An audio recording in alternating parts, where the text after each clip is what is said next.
जय हिंद। देखिए 1952 में जन्मे व्लादिमीर पुतिन की पूरी जीवन को समझते हैं कि वो कैसे इतने शक्तिशाली हो गए और किस तरह से जिस व्यक्ति को कोई नहीं जानता था वो रूस के जैसे विशाल देश पर इतने लंबे समय तक राष्ट्रपति रह गया। देखिए व्लादिमीर पुतिन का जन्म 1952 में एक बहुत ही नॉर्मल फैमिली में हुआ था। इनके पिता सोवियत संघ में एक नेवी में अपनी सेवा देते थे। उस समय नियम था कि हर परिवार के लोगों को सेना में सर्व करना है, जैसे आज इजराइल में है वहां पर, तो ये नेवी में सर्व करते थे। और इनकी माँ एक छोटी सी फैक्ट्री में वर्कर थी। इनका जीवन बहुत ही साधारण परिवार में बीता। ये पढ़ने में उस समय एक साधारण विद्यार्थी थे। उससे आगे अगर इनकी जर्नी को देखते हैं तो 1975 में ये रूस की खुफिया एजेंसी केजीबी को ज्वाइन करते हैं और 1975 में एक सीक्रेट ऑफिसर बनते हैं। इन्हें कई अलग अलग देशों में भेजा गया देश की सेवा करने के लिए, जहां पे इन्होंने बखूबी अपना रोल निभाया। इनकी जीवन में सबसे बड़ा बदलाव कब आया? जब 1989 में जर्मनी रूस के खिलाफ होने लगा। जर्मनी में पहले रूस का प्रभाव था, ये जर्मनी और रूस में आधे ही जर्मनी के बीच में एक दीवार चलाई गई थी जिसका नाम था बर्लिन की दीवार। इस साइड का हिस्सा रूस से प्रभावित था और इस साइड का हिस्सा अमेरिका से प्रभावित था। लेकिन जर्मनी में ये जो बर्लिन की दीवार थी ये तोड़ दी गई और पूरा का पूरा जर्मनी जो था वो अब अमेरिका के प्रभाव में जाने लगा था। इस घटना को वहां पे खड़े, वहीं पे ये अंडर कवर एजेंट थे व्लादिमीर पुतिन, उस समय केजीबी के तहत, वो देखते रह गए और देखते देखते ये बर्लिन की दीवार तोड़ दी गई और जिस जर्मनी के आधे हिस्से पर रूस का प्रभाव था, यानी उस समय के यूएसएसआर अर्थात सोवियत संघ का प्रभाव था, वो अब प्रभाव खत्म हो गया और धीरे धीरे आगे और घटनाएं खराब होती गई। रूस की जो उस समय का नेतृत्व था रूस को संभाल नहीं पाया और एक के बाद रूस में क्रांति बढ़ने लगी। और रूस जो था उस समय सोवियत संघ हुआ करता था, पूरा नाम USSR, union of Soviet socialist Republic. इसमें 15 देश होते थे या 15 देश 1991 यानी 1991 में बिखर गए। इसमें से कौन कौन से देश बिखर? Estonia, Latvia, Lithuania, Ukraine, Moldova, Belarus, Georgia, Armenia, Azerbaijan, Kazakhstan, Kyrgyzstan, Tajikistan, Turkmenistan, Uzbekistan. नक्शा की क्लास में आप सब लोग को याद करा दिए थे। तो अब बच्चों का चीज है ये सब, दुनिया के किन देश कहाँ पे, तो ये तो आप सब लोग को पता ही है। तो टोटल यूएसएसआर 15 भागों में टूट गया, जिसमें सबसे बड़ा भाग जो निकला था वो था रूस, जबकि इसके जितने जो छोटे छोटे देश थे ऐसे 15 देश टूट गए, जिसमें यूक्रेन भी रूस से ही टूटा था 1991 के दशक के समय। उस समय जो रूस के राष्ट्रपति थे मिखाइल गर्बाचोक सबसे लोल राष्ट्रपति रहा था पूरे रूस का। इसने 1989 में अफगानिस्तान में सेना भेजा तालिबान को कंट्रोल करने के लिए, वहीं तालिबान उदय हुआ और फिर वहां से भागना पड़ा, ये उसको भी नहीं कंट्रोल कर पाए। बर्लिन की दीवार तोड़ दी गई, ये उनको भी नहीं कंट्रोल कर पाए। और फाइनली 1991 का यूएसएसआर का बिखराव हो गया। ये सब भी मिखाइल गर्बाचोक के समय हुआ। इन्हें अपने पद से त्याग देना पड़ा और उसके जगह पे आए थे बोरिस येल्सन। बोरिस येल्सन से लोगों को उम्मीदें थी, लेकिन बोरिस येल्सन जो थे महापियक्कड़ आदमी था। ये जहां तहां पीने लगता था, बड़का बड़का बाल्टी में दारू पीता था और नाचने लगता था। स्टेज पे गया, देखिए नचनिया के साथ ही नाच रहा है, बताइए राष्ट्रपति नाचेगा? जिस वजह से इसका विरोध होने लगा। बोरिस येल्सन जो थे ये सोचे थे कि रूस जो एकदम सरकारी तंत्र में फंस चुका था, क्योंकि वहां उस समय ये परंपरा थी जो कुछ होगा सरकारी होगा। और आप भारत में देखिए सरकारी चीज में जहां गए, जैसे सरकारी हॉस्पिटल में गए तो आपको फील हो जाएगा कि ये सरकारी हॉस्पिटल, फैक्ट्री में जाएंगे सरकारी फैक्ट्री तो आपको फील हो जाएगा। तो इनको लगा कि अमेरिका की तरह आगे बढ़ना है तो प्राइवेट को आगे बढ़ना पड़ेगा, तो धीरे धीरे न करना चाहिए। इन्होंने क्या किया, सरकारी मशीनरी को धीरे धीरे बंद करना चालू किया, प्राइवेट को आगे बढ़ना चालू किया। इस वजह से जो पहले से अर्थव्यवस्था थी जो चल रही थी वो भी नहीं चल पाई और दूसरा क्या हो गया कि लोगों के अंदर रोजगार जाने लगा, जिस वजह से इनका भी विरोध होने लगा बोरिस येल्सन का। हालांकि बोरिस येल्सन जो उम्मीद लाए थे वो 20 साल आगे उसका असर दिखता, लेकिन इनको उतना आइडिया नहीं था। पियक्कड़ आदमी था, जहां तहां नाचने लगता था यहाँ पर, जिस वजह से लोग इन्हें पसंद नहीं करते थे। और यही एंट्री होती है व्लादिमीर पुतिन की। ये साल हो जाता है 1991 जब यूएसएसआर टूटा और इस समय तक व्लादिमीर पुतिन लेफ्टिनेंट कर्नल बन चुके थे। इस समय इनकी जो मुलाकात होती है वो रूस का सबसे बड़ा जो शहर है सेंट पीटर्सबर्ग के मेयर थे एंटोली सोबचक से मुलाकात होती है व्लादिमीर पुतिन की। और ये क्या करते हैं, सोबचक व्लादिमीर पुतिन को सेंट पीटर्सबर्ग का डिप्टी मेयर बना देते हैं। और यहीं से कहानी शुरू होती है व्लादिमीर पुतिन की। जैसे ये डिप्टी मेयर बनता है, इसने वहां के जितने करप्शन थे उस सबको खत्म करने लगता है, व्यवस्थाओं में सुधार लाने लगता है। यह परिवर्तन सड़कों पर दिखने लगती है और सेंट पीटर्सबर्ग जो कि पूरी तरह से रूस का सबसे बड़ा शहर था, वहां से एक नाम उभर के आता है कि एक नाम व्लादिमीर पुतिन, जिसने सबको सुधार दिया, जिससे कि लोग वहां के प्रभावित होते हैं। लेकिन एक शहर पे कितना काम कर दीजिएगा, नेशनल लेवल तक उतना नहीं पहुंच पाता, उन भी 1991 के समय जब मीडिया उतना ज्यादा नहीं था। लेकिन इसकी नज़र जब व्लादिमीर पुतिन की इन कामों की देखते हुए एक बहुत ही उस समय के पावरफुल एडवाइजर हुआ करते थे, राष्ट्रपति के सलाहकार होते थे उस समय, उनका नाम था वेलेंटीना यामासोव। ये वैलेंटीना यामासो जो थे, इनकी एक विशेषता थी कि ये उस समय के जो राष्ट्रपति थे बोरिस येल्सन, उनके ये दामाद थे। तो जिस वजह से आप समझ सकते हैं कि राष्ट्रपति का ही दामाद है तो कितना पहुंच होगा। तो ये जो थे वैलेंटीना यामासोवी, तो वैलेंटीना यामासो जो थे, इन्होंने पुतिन को बुलाया और उनको ने क्या किया कि एडवाइजर रख दिया किसका, बोरिस येल्सन का। इस तरह से पुतिन और बोरिस येल्सन की दोस्ती हो गई। ये एक सलाहकार के तौर पर इनके पास आया और बोरिस येल्सन इन पे बहुत भरोसा करते थे और राष्ट्रपति बोरिस येल्सन पुतिन को हमेशा साथ रखते थे। और धीरे धीरे ये नेशनल लेवल तक ये चेहरा उभरते गया कि करप्शन को खत्म करना, कभी बोल्ड स्टेप्स लेना। इस वजह से पुतिन का कद धीरे धीरे बढ़ता गया। बड़ी बड़ी जिम्मेदारियां बोरिस येल्सन पुतिन को देने लगे। जनता में पुतिन लोकप्रिय होने लगा और इसी दौरान बोरिस येल्सन अपने शराबीपन की वजह से, जहां तहां नाच देने की वजह से अपनी गरिमा को खोते जा रहे थे, जिसे भरपाई करने के लिए 1999 में 1900 इधर भारत में कारगिल की लड़ाई चल रही थी और उस समय 1999 में रूस का प्रधानमंत्री बनाया गया व्लादिमीर पुतिन को। वहां पे प्रधानमंत्री को ज्यादा पावर नहीं है, वहां सारा पावर राष्ट्रपति को, और राष्ट्रपति थे बोरिस येल्सन। तो यहाँ से एक नेशनल लेवल तक पहचान बन गई पुतिन की। लेकिन पुतिन बहुत ही महत्वाकांक्षी था। वह सोचता था कि हम आगे प्रधानमंत्री से राष्ट्रपति कैसे बनेंगे, क्योंकि वहां सारा पावर राष्ट्रपति के पास था। इसने दिमाग लगाया। रूस का जो ये वाला एरिया है, नीचे का एरिया, रूस इतनी तो पूरा बड़ा है, मॉस्को से नीचे का ये एरिया है, इसका नाम है चेचन्या। ये चेचन्या जो था ये रूस से टूटना चाहता था, क्योंकि 1991 में 15 देश टूटे थे, तो चेचन्या कहता था हम भी टूटना चाहते हैं। तो रूस ने ये व्लादिमीर पुतिन, चूंकि ये खुफिया एजेंट था, इसने दिमाग लगाया। उसने कहा कि एक काम करते हैं, इन्हीं को फंसा देते हैं। इसने मॉस्को में बम ब्लास्ट कराना चालू किया। ध्यान से समझिएगा, यह बम ब्लास्ट खुद पुतिन करा रहा था, जो खुद उस देश का प्रधानमंत्री, और इल्जाम लगा दिया किस पर, चेचन्या पे, कि चेचन्या के लोगों ने ब्लास्ट कराया है। और ये अगस्त से सितंबर 1999 तक धड़ाधड़ रूस में जहां तहां बम फूट रहे थे।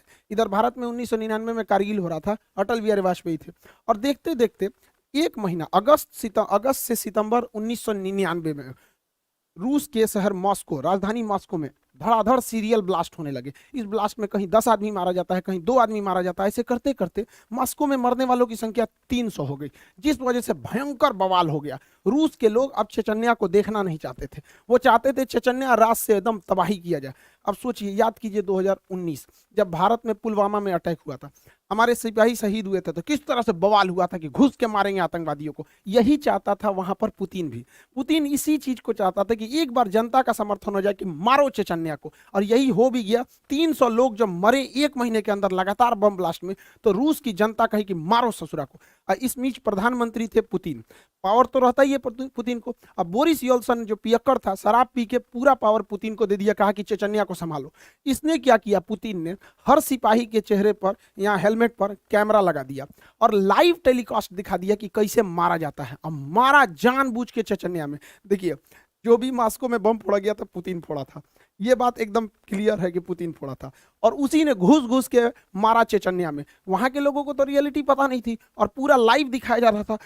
ध्वस्त कर दिया पूरी तरह चेचन्या को, और वहां के लोगों को, भाई उनको लगा कि हमने बदला लिया है यहाँ पर, और 80,000 लोगों को मार दिया पुतिन।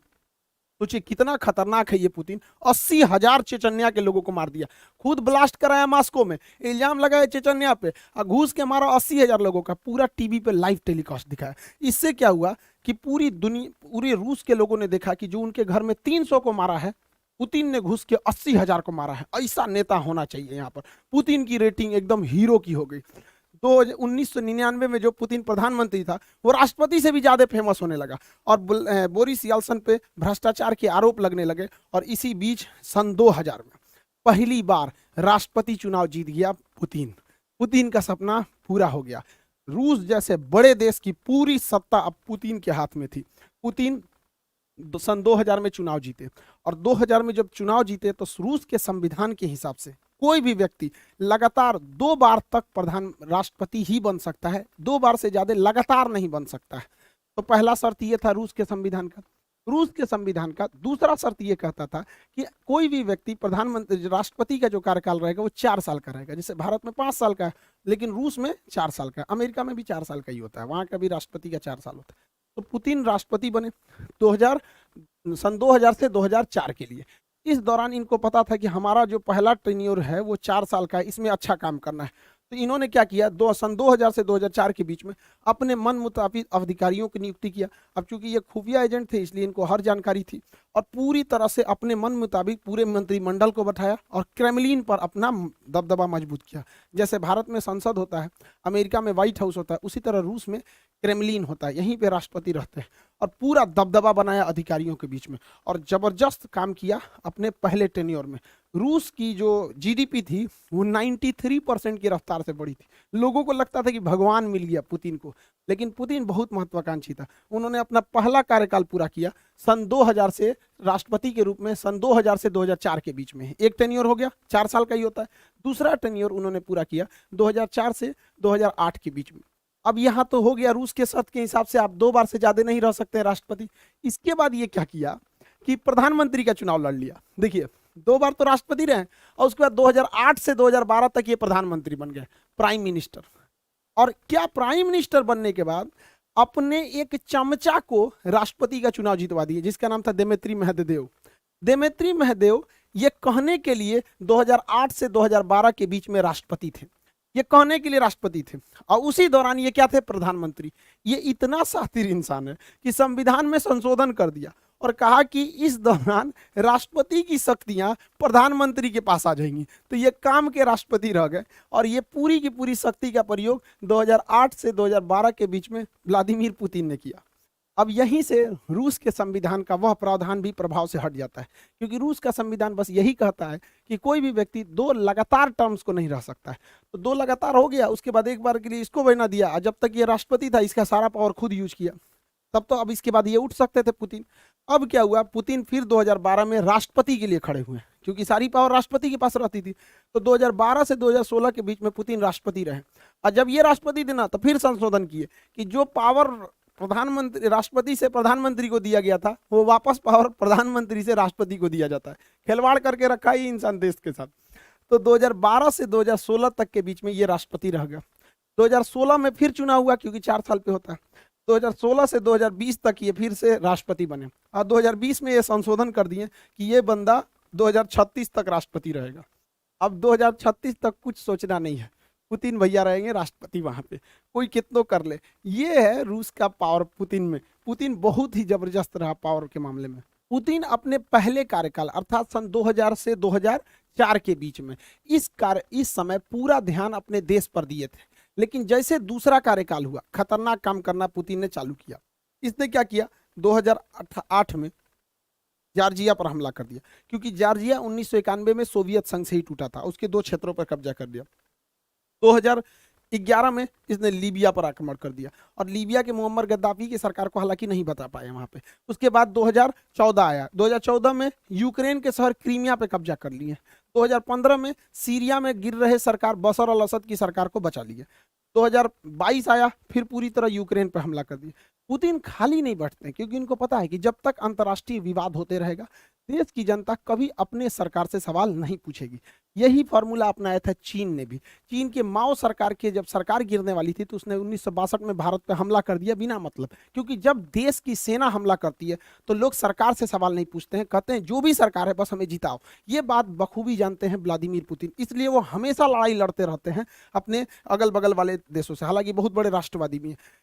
पुतिन की कई सारी पावर है, लेकिन उनमें 3 सबसे ज्यादा पावर इनके पास पूरी तरह से एक साइबर आर्मी है। हैकिंग पे बहुत जबरदस्त करते हैं यहाँ पर। इतना बड़ा हैकिंग आर्मी है इनके पास कि कहा जाता है कि जो डोनाल्ड ट्रंप को जिताने में भी इसी भाई का योगदान था यहाँ पर। इतनी बड़ी इसकी हैकिंग आर्मी है, साइबर पूरी तरह आर्मी रखा हुआ है। इनके विरोधियों कब गायब हो जाते हैं, कब मारा जाते हैं, किसी को पता नहीं।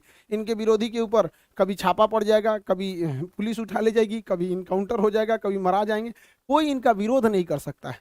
और पूरी मीडिया पुतिन की गुलाम है।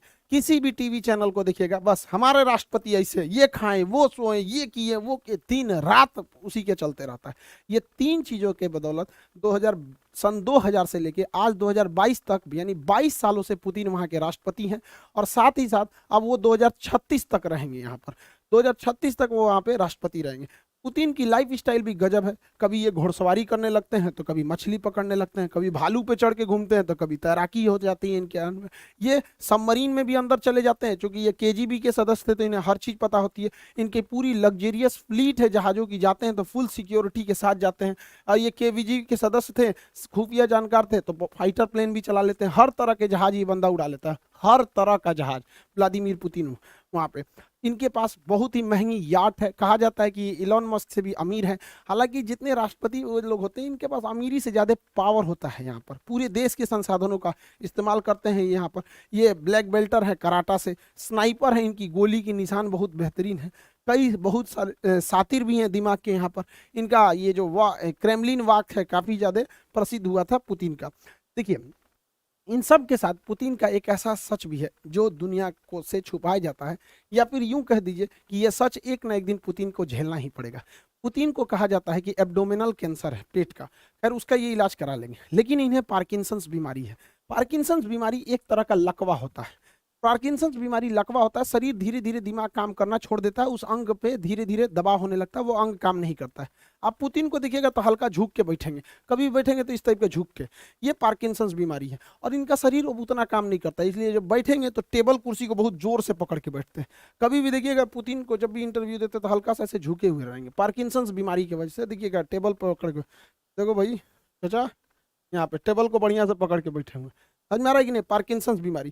दूसरा, पुतिन देखिएगा, पुतिन जो है बोटॉक्स का यूज बहुत करते हैं। बोटॉक्स का, बोटॉक्स क्या होता है, देखिए ये चेहरे पर उम्र के साथ साथ यहाँ सिकुड़न आने लगती है, यहाँ चेहरे पर सिकन होने लगती है, सिकुड़न आने लगती है, जिस वजह से इंसान थोड़ा बूढ़ा दिखने लगता है। तो पुतिन अपने आप को प्रभावशाली दिखाने के लिए, सेना पर दबदबा बनाने के लिए तथा पर्सनालिटी मेंटेन करने के लिए इस सिकुड़न, इस झुर्रियों को दूर करना चाहते हैं। तो झुर्रियों को दूर करने के लिए इंजेक्शन से इसके अंदर बोटॉक्स भर दिया जाता है और ये बोटॉक्स उन झुर्रियों को खत्म कर देता है। इसलिए देखिएगा पुतिन के चेहरे पे बहुत ज़्यादा चेंजिंग नहीं आएगी। अगर आप यंग एज का देखिएगा या फिर अभी का देखिएगा, ये आप सोच सकते हैं 70 साल की उम्र का फोटो है, ये 70 साल की उम्र का।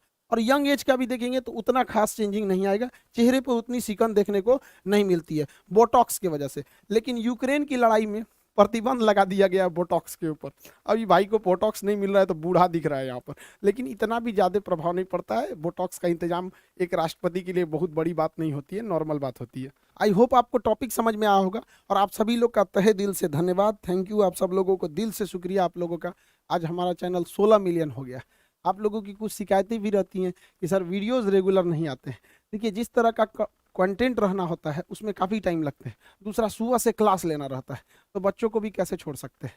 तो वही मेरे लिए समस्या ये हो गया है कि बचपन से लेके 55 तक के लोगों की उम्मीदें रहती हैं, तो सबको मेंटेन करना थोड़ा मुश्किल हो पाता है। लेकिन फिर भी अब हम कोशिश करते हैं कि अब आपके लिए वीडियोस रेगुलर ला सकें यहाँ पर। आप सभी लोग का फिर से बहुत बहुत धन्यवाद जो आप लोगों ने चैनल को 16 मिलियन पहुँचा दिया। अभी हम लोग फिर देखेंगे यूएसएसआर कैसे बना, यूएसएसआर कैसे टूटा। और रही बात क्लासेस की, तो क्लासेस कंटिन्यू रहेंगे, हिस्ट्री ऑन गोइंग चल रहा है, एनडीए वाला भी बैच ऑन गोइंग है। यहाँ पर जितने भी बैचेज हैं उसमें रिकॉर्डेड भी अवेलेबल है। आप सब लोग बैचेज से जुड़े रहिएगा, मन लगा के पढ़ाई कीजिए, माँ बाप के सपना को पूरा कीजिए। फिर से एक बार आप लोगों का धन्यवाद 16 मिलियन पहुंचाने के लिए। आई होप आप समझ गए होंगे। मिलेंगे नेक्स्ट क्लास में।